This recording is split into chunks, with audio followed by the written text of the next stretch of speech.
Someone interviewed me yesterday and I was talking about the symptoms of post-betrayal syndrome. And we've had easily over 90,000 people take our post-betrayal syndrome quiz on our site to see to what extent they're struggling. And I was talking about things like, 47% of those 90,000 plus people have had weight changes where in the beginning, maybe they can't hold food down. Later on, they're using food for comfort. 45% have a digestive issue. And that could be anything from Crohn's, IBS, diverticulitis, constipation, diarrhea, you name it. 80-something plus percent, 88% are extremely sad. 80-something percent are really angry. 94% have painful triggers.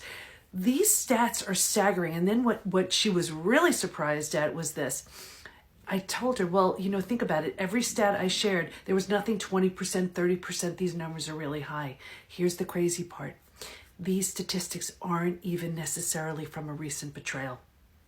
It could be from something that happened decades ago. So think about this. Your parent who did something awful, the girlfriend or boyfriend who broke your heart in high school, whatever it is, that person may not know, care, remember. They may not even be alive. And here you are walking around with symptoms from something that happened all that time ago. That's how we know we're stuck in stage 3 out of the 5 stages from betrayal to breakthrough. And then what happens is we start medicating those symptoms because we're so uncomfortable. Makes perfect sense, right? So we'll take something to ease the gut, or even see the best gut expert, or we'll take something for our anxiety, or we'll try to, go on some weight loss program to lose the weight. So what we're doing is really managing and trying to suppress the symptoms. We're at the root.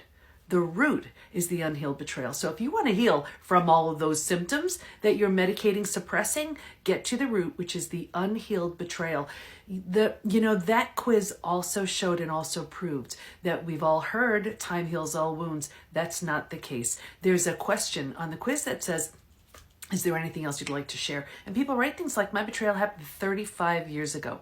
I'm unwilling to trust. My betrayal happened 15 years ago. I feel gutted. My betrayal happened 10 years ago. Feels like it happened yesterday. So we know, do not count on time. Do not count on a new relationship to heal it. You need to face it, feel it, heal it. That is exactly the way to move through the 5 stages from betrayal to breakthrough. Happy to help. Follow for more.